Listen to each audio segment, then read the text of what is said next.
Hi, Crystal.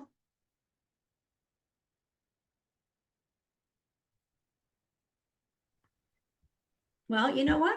We're going to get started because it's 4 minutes after. And like I said, you showed up on time. So I'm going to go ahead and record it on Zoom as well. I've structured this to be about 45 minutes. I would encourage you to just stay unmuted and ask me questions as we go. And I'm really hoping that by the time we get to the end of this, you will really have a different way of thinking about how to introduce yourself and how to show up in We Meet, right? Because We Meet is all about presenting yourself, presenting your offer, and really making connections and not only client connections or lead connections, but also referral connections. Someone was sharing with me this weekend that they were in a breakout room, in a showcase offer breakout room, and they were watching everyone read their script. Like there was no eye contact with the camera. They weren't looking at other people.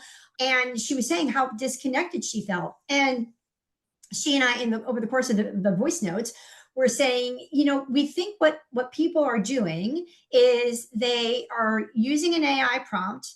And part of that prompt is I've got 90 seconds to pitch in We Meet or in a networking situation. This is what I do. This is my ideal client. Give me a script.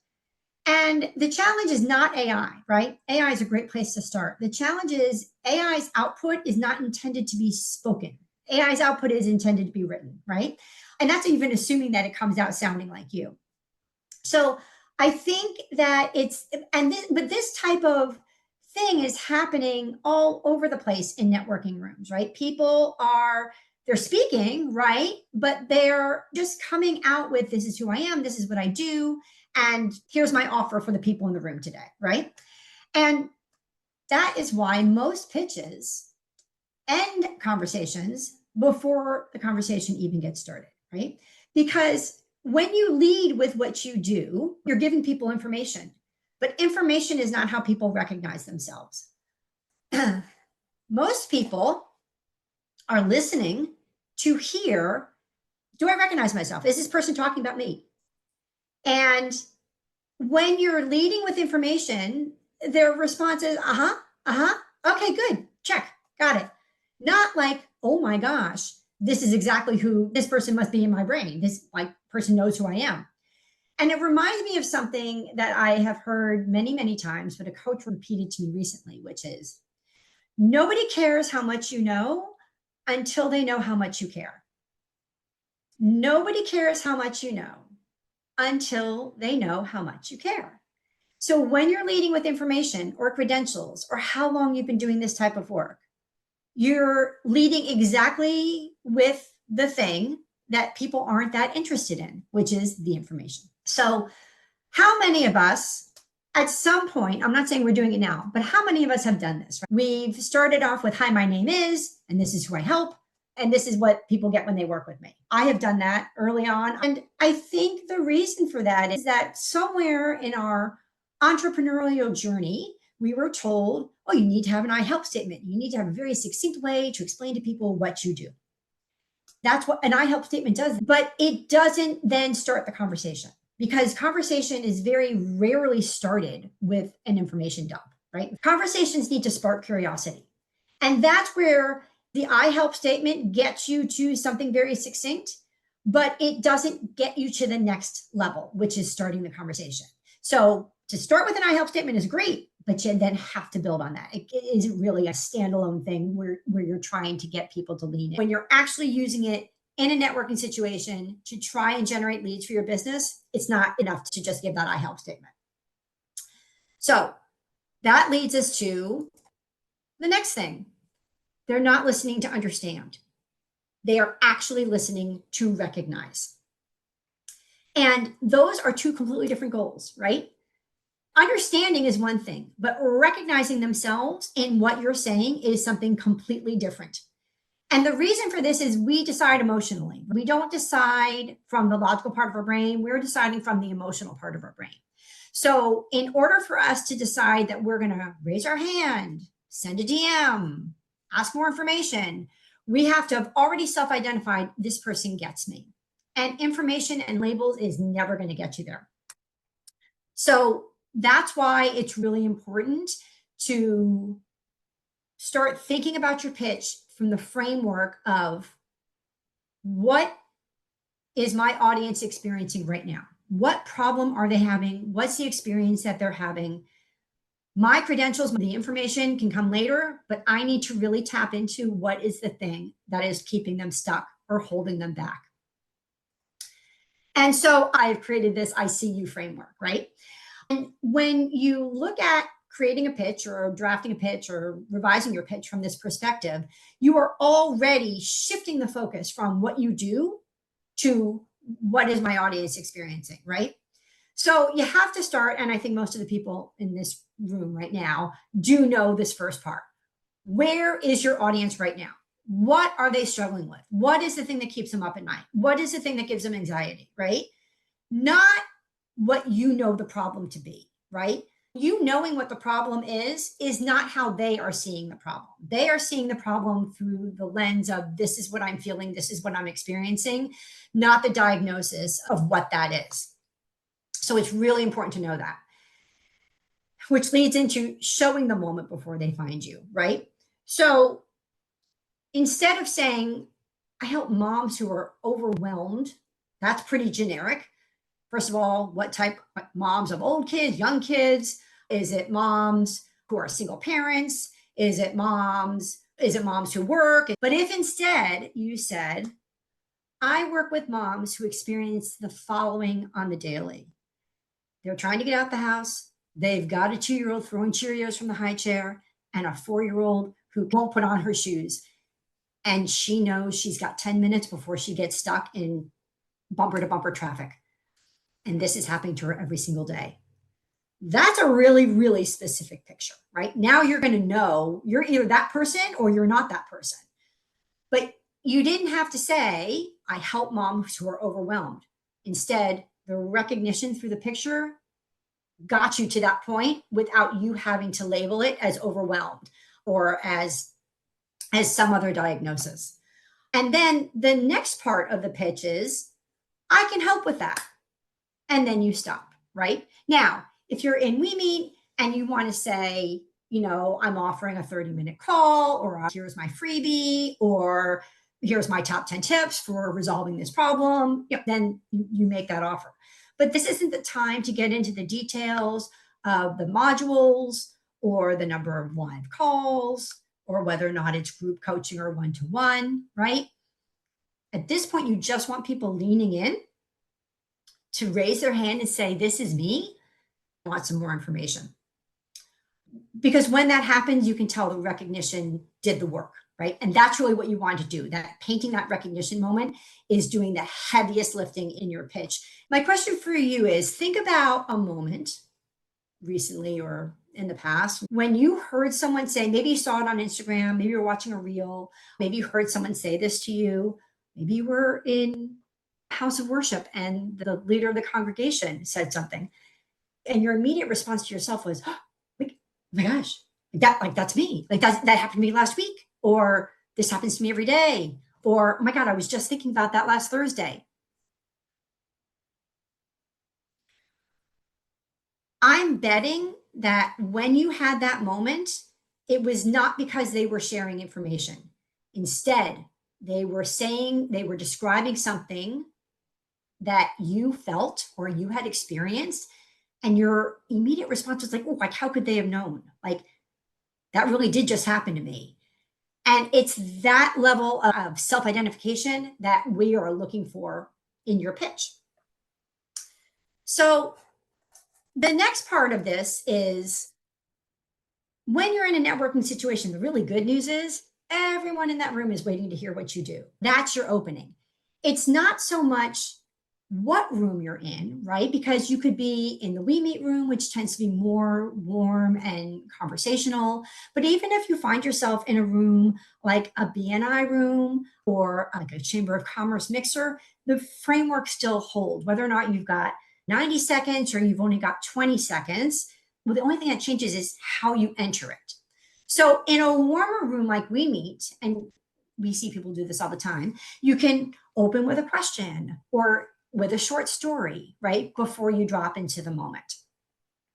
You're not starting with, particularly in We Meet, you don't need to start with your name because your name is already on the little green tag underneath your photo, right? So you can just say, you don't have to say, hi, I'm Crystal, hi, I'm Jocelyn, or hi, I'm Susan. It's whatever story you're going to tell or whatever question. For example, how many of you have found yourself introducing yourself by stating your name and the type of work that you do? So that's one way to do it.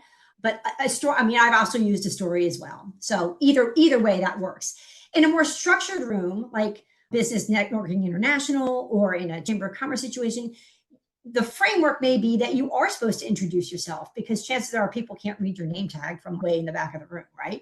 So in that case, you do say, hi, I'm Susan Pratt, and I'm a messaging strategist. And then you drop into the actual lived experience, right? So let's use like a money mindset coach for an example, right? Hi, I'm Susan Pratt, and I'm a money mindset coach for entrepreneurs. People work with me when, and then you drop into that moment, talking about limiting beliefs or talking about the money story and people having individual money stories that are keeping them from really achieving all that they believe they can achieve. So you're painting the same scene. It's just a matter of how do you get into the story, right? I like to refer to that as the on-ramp, right? You're going to get onto the same freeway. It's just which on-ramp are you using? And that's a little bit of just also reading the room as well. And did you mean to raise your hand, Jocelyn, or was that just you moving your hands around?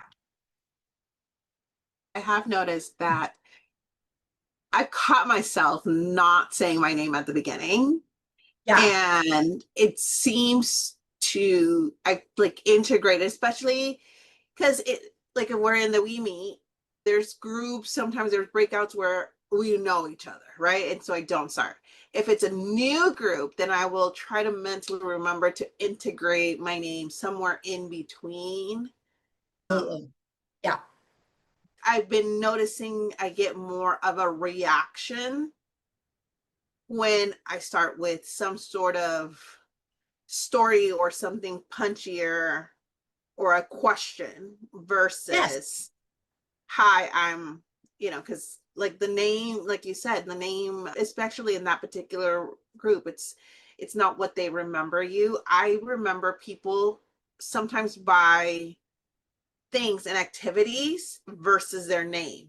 Like when we're Yes. networking or just out and about, I'll remember that person. I'm like, oh, that person, I met them at, or we were doing this, but I won't remember their name. So I'm working on remembering that when I'm introducing myself, regardless of the platform, if it's a networking event of some sort, to start with something that will catch their attention Yeah. versus my name, because my name won't catch their attention, even though like we all like we want people to remember us, but I think it's better that they remember us by something or associate us with something versus the name. If they just remember our name but can't remember what we do, well then there's that. That's not helpful, right? Exactly, because then they can't refer you. 100%, they can't refer you, or they can't remember you if like they need you, if you are their ideal client.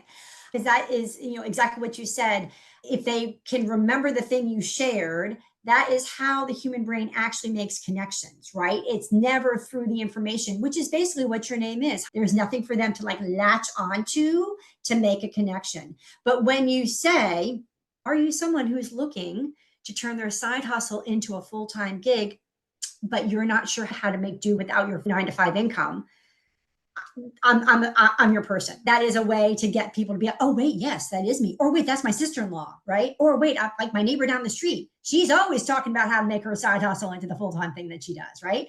So that, because you're right, they wouldn't remember that if you just said, hey, my name is Jocelyn Hernandez, and I'm a money strategist coach. Okay, they're not going to remember that, but this other thing they will, right? It just has to do with how the human brain is wired. So, okay, so let's go ahead and put this into action. We have heard this 1,055 times, right? You can't go into a We Meet room without hearing some version of this, right? This is what I do, and this is who I help. And I think that the sentence here that most of us, when we first get started in networking and really kind of leaning into this, we think this sentence is doing everything. I work with small business owners who want to get their finances in order so they can focus on growing their business, right? Because the feeling is, oh, yes, everyone wants to grow their business. So I'm going to give that transformation. So the challenge is, this sounds clear enough. Like, I don't think any of us are reading this and being like, yeah, I don't know what Sally Platt does. No, we all know exactly what Sally Platt does. The problem is that the person she's trying to attract doesn't think of herself as a small business owner who wants to get their finances in order. What she's actually thinking is, I'm someone who puts all my receipts in a shoebox and turns this over to my CPA at the end of the year, and I pray for a miracle. Her brain says, you are not ready for Sally Platt. If you had everything else like organized and stuff, then Sally could help you. But all I have are receipts in a shoebox. I'm not for Sally. Sally's not for me, right? She opts out before she even raises her hand, right? She doesn't even lean in to ask Sally a question because she's still thinking of herself as someone with a receipt and shoebox problem, not as someone with needing to get her finances in order problem, right? And so that's why, to our logical brains, this sounds really good, right? But it's missing the mark because it's not getting the actual person you want to see, oh my gosh, this is me, right? Recognition requires description, not definition. Yes, we have defined here who you can help, but because it's not describing a particular person, the recognition is not going to take place.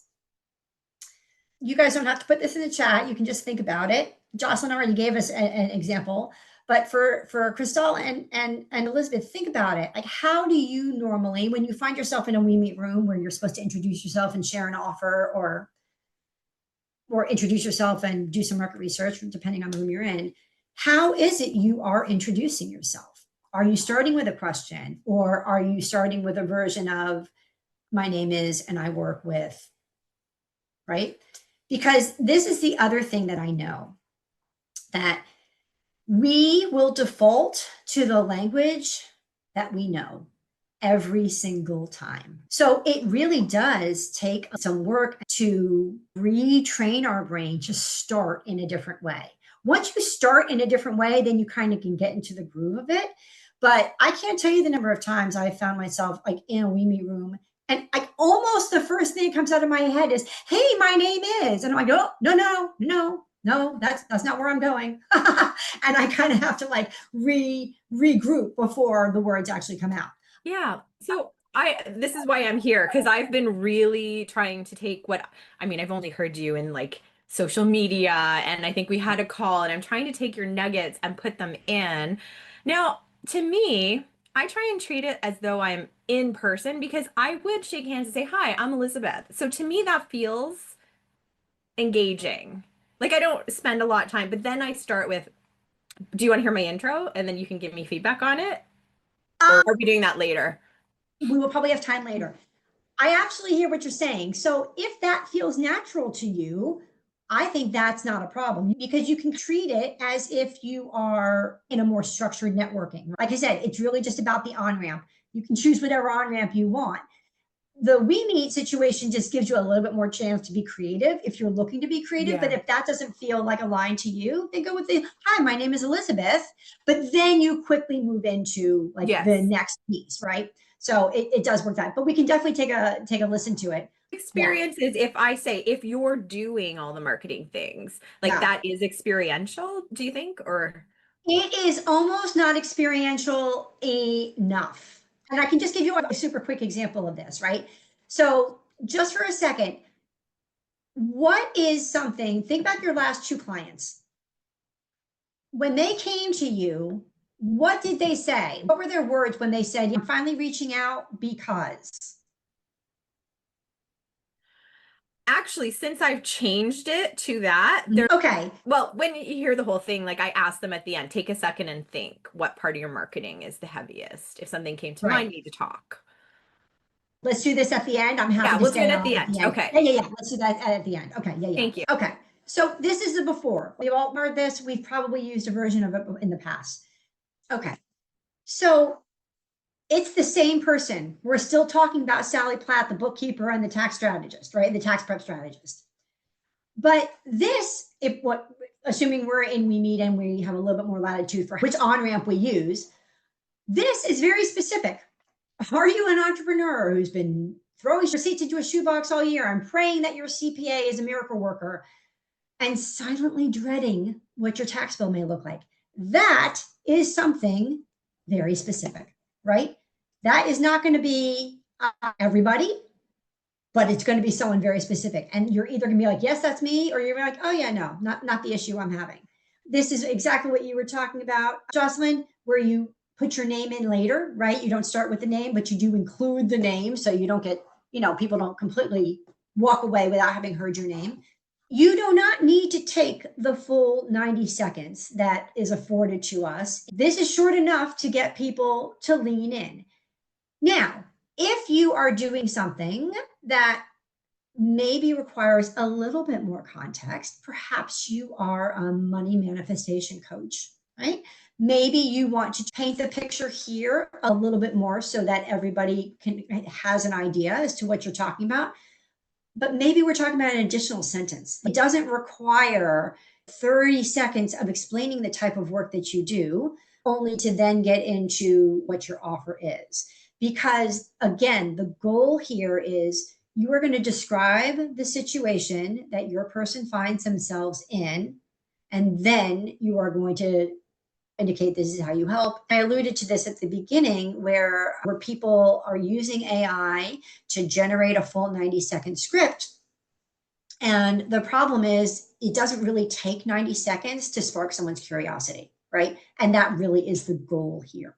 And then, this is the example of the more structured room, right? If you need to put your name at the beginning. So if you are in a BNI or a Chamber of Commerce room, these are probably mostly not entrepreneurs. These are probably more business owners or people who work in corporate.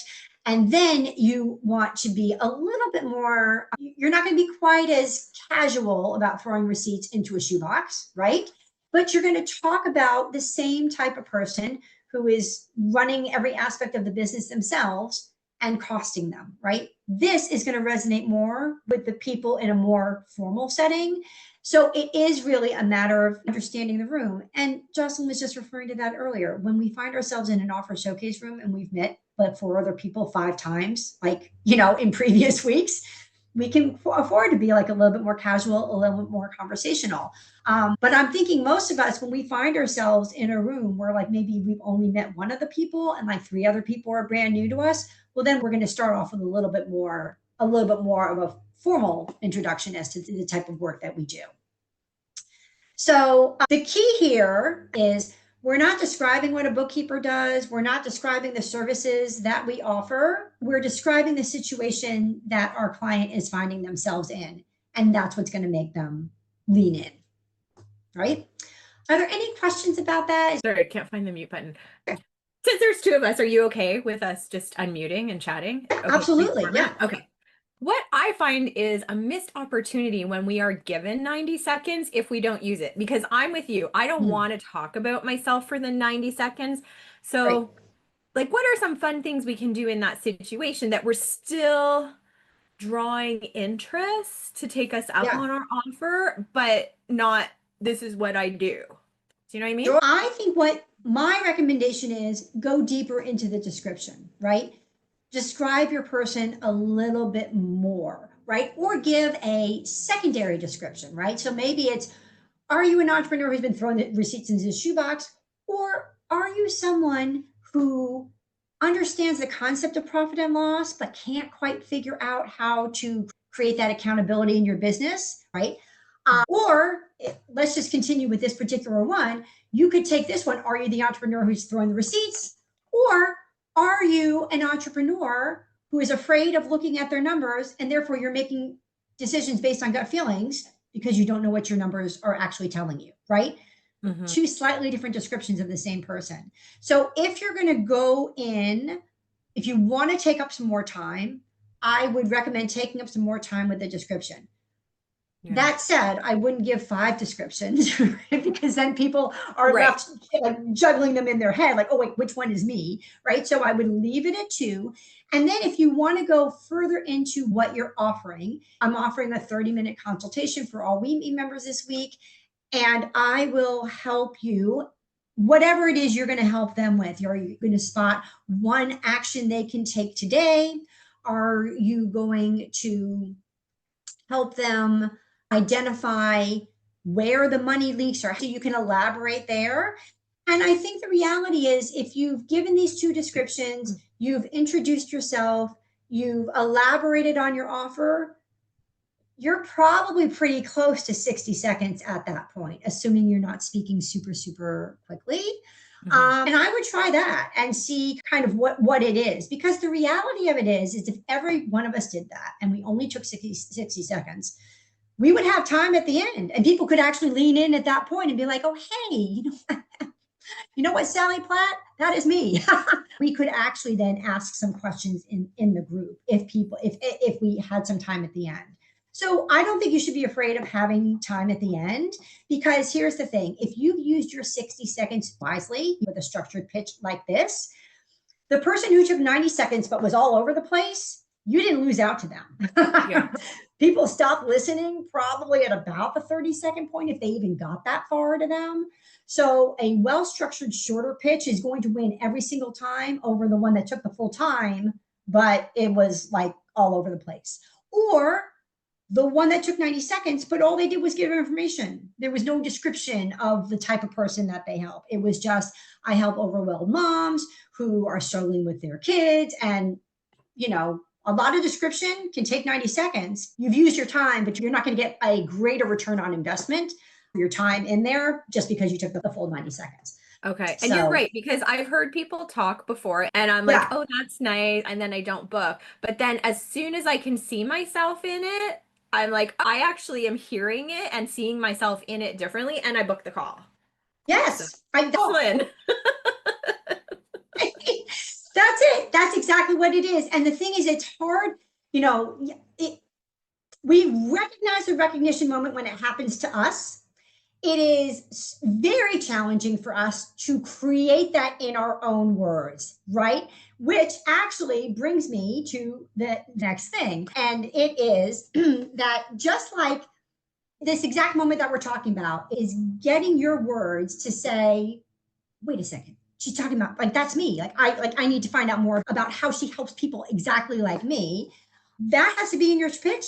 It also has to be in your content, right? This has to be in all the places where you are speaking about what you do or talking about what you do. And just like we were talking about this, Elizabeth, when you're too close to your own work, it is so hard to do that, because we all do this. We keep going back to the language that we've used time and time and time again because we don't know what else to do, right? And it is not a reflection on how smart we are or how good we are at what we do. It is just the human brain. So I wanted to introduce my offer here and just say, this is actually why I've created what I'm calling the Words That Land Studio. So it's basically 2 live calls a month where people can come in, bring whatever they're working on, whether or not it's a post or an email, a welcome sequence, like a landing page for a workshop, whatever it is.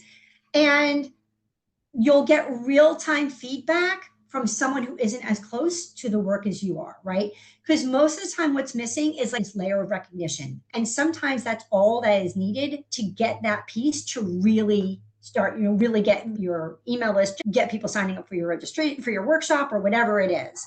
And when this starts happening consistently, when you can start layering this in and seeing how this works, then you start showing up regularly. And you start posting things that actually start getting people to do the thing you want them to do, right? And then now you've got what I call like a messaging bank or like language bank that you can go to time and time again. So if that sounds like something that would support you, when I send out the replay, I will have the link to the sales page. So what we talked about works when you're in a networking room, right?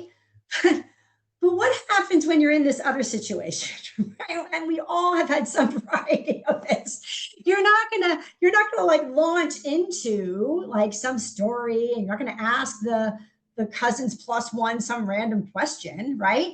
So what is it you do then? So in the networking one, and where we just talked about that, is you actually complete the whole arc, right? You open up the question or the story, you drop into the experience, you say you can help, you give the CTA the full circle here. When you're in this more organic situation, well, first of all, the one thing I will say is when you're in this more organic situation, your body already knows that you're in conversation, right? So that isn't the part that you struggle with. Sometimes we struggle with that when we're in this like networking, presenting mode. You already know you're in conversation, but you just need to give enough information that you don't close the loop, right? So the gap in information is the hook. So I'm going to give an example we all could probably relate to. Hey, so like, weird guy sitting next to me. What kind of work do you do? And you could say, I'm a realtor. I work with couples who are done with the house they're in, but have no idea what their next chapter is going to look like. You shared what you do, and you didn't have to fumble over it. There's no CTA involved. You're really just trying to continue to make conversation. So, but when they do ask the next question, like for example, he's like, oh my gosh, my parents need to sell their house. They need to not have so much yard to mow or whatever. Now he's driving the conversation. He is far more likely to remember you because he's now asked you the follow-up question, right? Gave enough information, sparked his curiosity. Now he's leaning in. And the thing that's important to remember here is, like I was alluding to before, it's a different energy. You're already in conversation mode, right? You're not trying to sell him. You're not trying to generate a lead. You're not trying to do anything. That said, you don't know when the next conversation is going to generate a lead, right? So you want to have an answer that partially explains what you do and who you help, but without closing the actual loop. Does that make sense to you all about what the difference is? Yes, because I don't know how to answer this question ever. I'm like, I'm in marketing, I'm a writer. Like, I don't, I don't know how to answer it confidently, but I feel like I've nailed the we meet situation. Yes. When you said this, I was like leaning in. I mean, I'll be honest. I have found myself being like, yeah, I'm a brand messaging strategist. That is not what I am, right? That's not really what I help people with. But I'm like, okay, brand messaging and strategist. This is something that a lot of people are at least going to have some idea as to what it is. But you're right. This one, it feels like it should be easier. It's actually harder, right? Because it feels like it should be easier because you're already in conversation mode. But you're right. If you're really practiced in being in the networking space, your mind goes to, oh, wait, like now's the time for my pitch. And then you're like, oh, wait, no, I'm just really having a conversation with the coffee barista or the friend you haven't seen in a while, like, or your mother's neighbor, or whatever the situation is, right? It just needs to be simple enough, but true enough. Again, it's a matter of you started off almost as if it's a structured networking I am or I work with. And then you give just enough information that if they want to continue the conversation, they can lean in. So, knowing what to change is one thing. Knowing how to change it for your pitch is another. So I'm not going to make you guys drop this in chat, but just, think about it for a second. So I've been to the workshop. I'm going to work on my pitch this afternoon.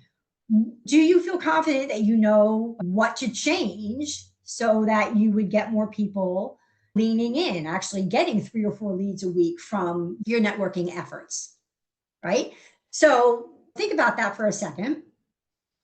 And my offer to you is, if you're in the not really camp, or even if you said, yes, like I think I could do this, just remember that your posts and your emails and your about page and your LinkedIn and all these other places need to have these same recognition moments, which is what my Words That Land Studio is for. I am offering for anybody who signs up for my Words That Land Studio by April 28th, I'm going to offer a pitch audit session one-on-one with me, where we can really go in deep on your pitch and we can come up with the organic one for the cousins plus one question. And we can also come up with the one that works for We Meet. I think the other thing about the We Meet one too is sometimes you need to have different on-ramps, right? You're not going to use the same story each time, or they're not going to ask the same question each time. So that is my offer for today. I know, Elizabeth, I'm happy to listen to your pitch. Yeah, but before we do that, are there any other questions that you have about what you heard, what you didn't hear? I'm kind of like on the same boat as Elizabeth. Like, it's challenging, I think, sometimes to know which approach to take based on the audience. And I've been to, used to sub a lot for BNI. I don't do it anymore. But when I went to BNI, I would kind of gauge like, how many people do I know here, right? And the more often I would go to BNI because it's in person, it's, you know, it's like a little stuff. Like, you don't, like, if it's new people, like, yes, you start with the name, right? Ever, the last few times that I did go to BNI, I caught myself that I was like, I know a good 60 to 70% of the people here. I'm not going to start with the name. So I would start with the question. Yeah. And, yes. I mean, when we're presenting, right? Like when we're mingling and networking and in that, then no, of course I'd start with my name. But if I was there as a visitor, I would start with the question and then integrate. But you kind of have to read the room, and then I have to do like a mental like filter through, and it's like, okay, which one is gonna be the best? 100%. But but you have just hit upon something that is so important. And that is, you have to read the room, right? There is no substitute for reading the room, which is why you should have different on ramps to your pitch, right? So the first 7 seconds don't always sound the same. You're always going to say the same thing. Let's just suppose like whatever you're going to offer to We Meet is the thing you always offer to people when we meet. That's always going to be the same. I'm certainly not advocating come up with different offers or offer different freebies. It's really all about how do you talk about what you do in a way that's going to hook people. And different on ramps are going to get you there. And so I think most people should have 3 to 4 on ramps. One for when they get into a room and they like don't know a single soul and like everybody's like brand new. You can have another on ramp for if you're in a room, like suppose I showed up in like the first room of the day and the 2 of you are in it. Okay, well, it's the first room of the day. So you haven't already heard me today, but you've heard me before, right? So if you have these 3 or 4 ways, what happens then when you have that is you come into the room, your heart isn't sinking when you see who's joining. You're not like scrambling because you've already got these ways to talk about it. And you're able to deliver it just looking at the camera calmly, 60 to 70 seconds. Okay, Jocelyn, it's your turn. Elizabeth, passing the baton to you, right? Because that energy, we all know this, that energy is going to come through and people are going to be like, oh, yeah, I really need to talk to her. So that I think is the key. And the more specific we get about what is actually happening to our people, then the more likely we're going to get people to lean in. So, Elizabeth, for your example here, keeping it at the high level, give me how you normally start. Hi, my name is Elizabeth. And then the question you normally ask. Or however you start. If it's not a question, however you start. So do you want me to just read it? I have it in front of me. It's sure, go ahead and read it. Yeah. Hi, I'm Elizabeth. If you're doing all the marketing things, posts, emails, SEO, but it still feels busy instead of strategic, that's the gap I help close.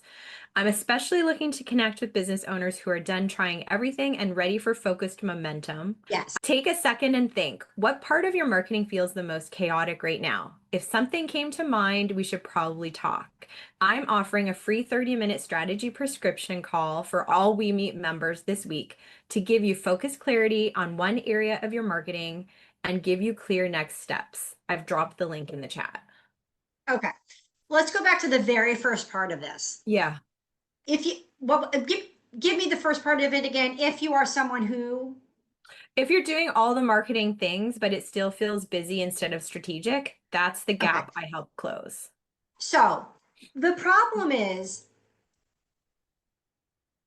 it's very easy for people to be like, yeah, I'm not struggling with that. Like, yeah, I'm doing these things, but this is just the way it's supposed to be, right? I'm a solopreneur. It's just how it is, right?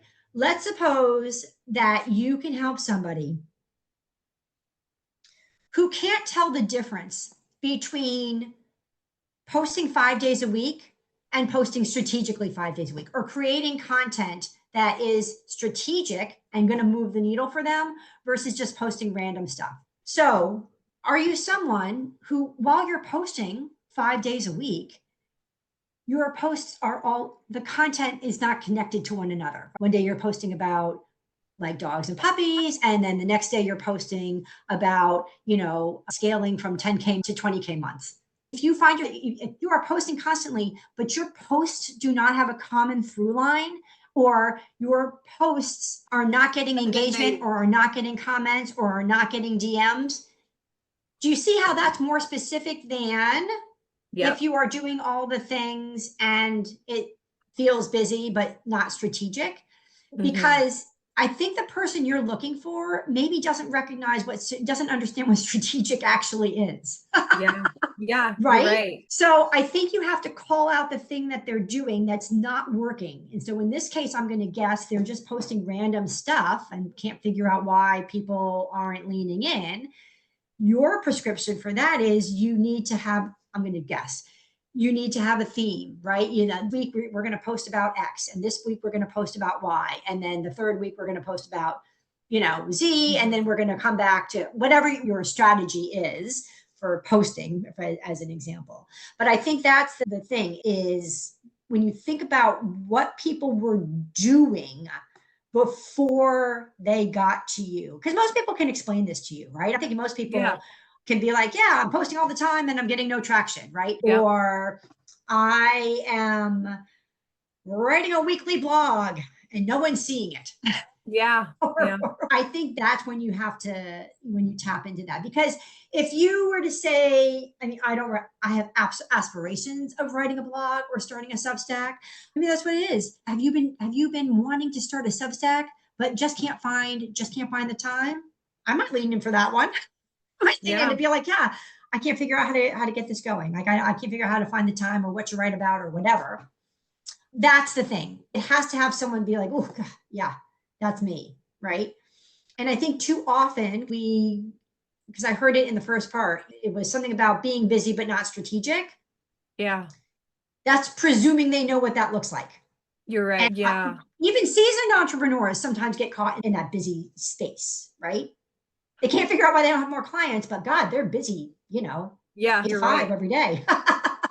So doing something like this, are you someone who is posting constantly, but your posts are not getting engagement, comments, or DMs? Or maybe you're waiting for it to be perfect or trying to find the time, so you end up not posting at all? Because I'm the second sentence. Or are you someone who can't figure out what to post or what to do a reel on, like what topics to talk about? That's very specific. And I think a lot of us would be like, oh yeah, God, that's the reason I'm not doing that, because I don't know what to talk about. Like, I don't know what to share, right? So that is, but do you see how that is far more specific than the sentence you had previously? Yes. Yeah. I've been refining it, but this is really good feedback. No, I'm not actually criticizing the first one. I'm simply saying the second ones are more specific. I want people to see themselves in it, because I know that's what I respond to, but I'm too close to it to do it myself. Yeah.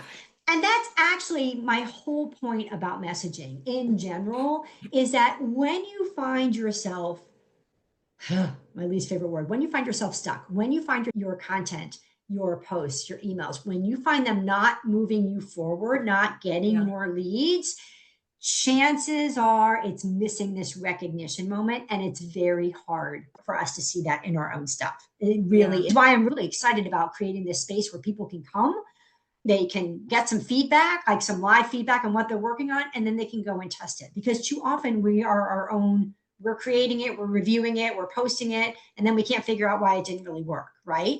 And when you have a space where you can come and get some feedback on that, like I said, sometimes it really is just changing, like rephrasing, reframing, or changing a couple of words. And all of a sudden people are like, oh my God, that's me. I'm going to play with this a bit more. Changing mine in Weemy. Like, I've been testing them out. But here's the thing. I need to record myself when I do them. Because I will have people message me like days later and they're like, oh, I really like what you said. I, or this and that. And I'm just like, okay, hold up. Which session were we in? What did I say? And so I Well, need to record myself and kind of make a note of, okay, this video was for this one, and see where, kind of audit myself, because it changes. And sometimes, like you said, and we've been saying, each room is a little bit different. And so there's times where I'm like, well, shoot, okay, these 3 people have heard me. It's the 3rd time, I got to switch it up. And then that ends up being the one that people resonate with the yeah. most or the least, or, I'll get some feedback. So I mean, if you're able to audit yourself to that level, that is a phenomenal skill. Most of us can't, right? Or most of us don't have the inclination to do that, right? And so the thing is, then we get frustrated. We're like, oh, kind of like what you said. Oh shoot, like what is it I say? What did I say that time? I got 3 DMs off of this one, and I don't know. I can't remember which room I was in. And you're right, it is a little bit about keeping track, especially if you are actively trying different on ramps, right? And keeping track of what that is. Sometimes I will push back on people. I'll be like, "Oh, great, thanks for reaching out." I put specifically, what was there a specific thing that I mentioned, just to see if they can remember.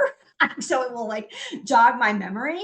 But yeah, or if I get them on a call, I will be like, "Oh yeah, you mentioned it was something I said. Do you remember what it was that?"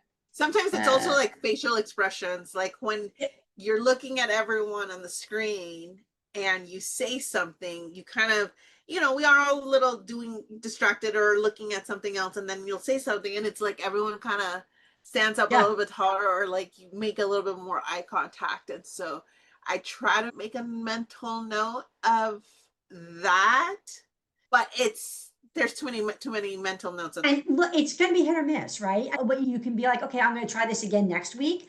I'm going to stick with this one, or I'm going to stick with a variety of this one and see if I get the same reaction. But sometimes it is challenging when you're talking about content, right? Because if you're posting 3 or 4 days a week, it's a matter of looking at your metrics and looking and seeing like what kind of engagement did I get. Like I did that this week as I was doing color blog posts in the We Meet group for this workshop. There was one that got significantly more engagement, and I spent the rest of the time trying to like mimic that and figure out like why this one got a lot of engagement. It's definitely a challenge. Some people are up to the task of keeping track of this themselves, and other people are like, yeah, I can't figure this out. I just need somebody else to help me with this. Because I've tried this 5 different times, 5 different ways, and I'm not getting any traction on it. Yeah, no, I think it's always, and that's one of the things. It's the same with like finances, right? From my aspect, it's people are like, oh, but I should be able to do this, and I'm like, but finances is an emotional thing.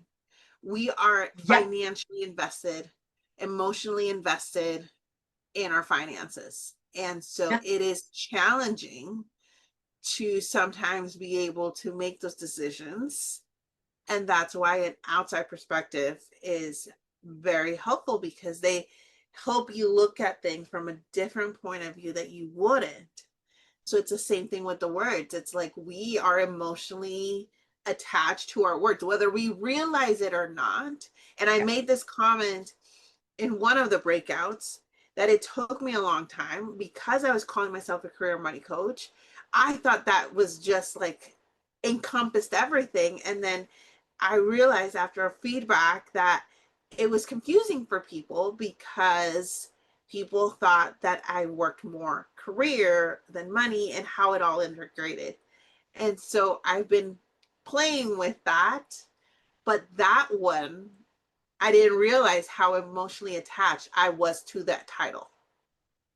And that's also a really good point, because career money coach, everyone knows what career, money, and coach means. But when you put the 3 of them together, people now branch off with what that actually means, right? So we fill in the gaps, right? So the first time somebody heard that, they're like, huh, I wonder what that is. Oh, she must work with people who are in regular like lawyer and doctor and, marketing consulting careers. And then they stop questioning it. They're like, oh yeah, that's what she does, right? So that's the piece about it, that we don't even consciously realize that's what we're doing. We don't realize that we're filling in the gaps. Our brain just steps in and fills in the gap. So the only way that that's going to get corrected is if someone asks you a question, either the person who came up with that understanding in the first place, or someone else being like, oh wait, Jocelyn, so is it you only work with people who like are W-2 employees, or do you work with other types of people as well? And I think you have to also be like in the right mindset to like be open to doing that. So it's really cool that you're creating that container. Yeah, you just need to, it really is just, it's being open to saying it in a different way, phrasing it in a different way, using a different word. I think the one thing that I realize that I need to be really clear is I am not looking to change what you are talking about. The what is from you, right? I am simply going to help you to talk about what you want to talk about or what your audience needs to hear in a way that has emotional layering in it so that it truly lands. I know how to describe what I do, right? Yes, 100%. You are describing what you do very, very well. The problem is description is never going to get people to recognize, right? And so that's like the biggest shift that I need to include in my content so that people are ready to actually hear and be like, oh, wait, this is the missing piece. This is what I've not been doing, and this is what I don't know how to do, and this is what I need support with. Are there any final questions or anything else you want to ask? No, but No? I will say that to like what you guys have both been saying, how we introduce ourselves in WeMeet is can be very different than how we introduce ourselves in other networkings. Yes. And sometimes I think attending other networking events, even if they're online, is a good practice, because it kind of has, like, at least for me, it forces me to get outside my comfort zone. Yeah, we get really comfortable, but when we're going to, sometimes I will force myself to like go to some other networking groups that are, that are like the speed networking, because you have 6 minutes, you have 7 minutes, and you really have to nail it to try and get that, because then we're kind of like getting into a cocoon within WeMe, right? Like a lot of the people, which is pros and cons, but sometimes it's like now the difference between ChatGPT and Claude, right? ChatGPT will agree with you. So that's kind of like our WeMe. Like, they're like, oh, you're doing great, this and that, keep going. And then Claude is like, no, this is what you're doing. Like, this is not working, or something like that. And even if you try it and you don't like it, at least you're exposing yourself to like, okay, this is a different style. But it's also good practice I still want to talk about the same thing. My ICA hasn't changed. This is still the offer I have, right? It's still the work that I do. I just need to talk about it in a way that in reading the room, these people are going to recognize either they need me or they know somebody else who needs me.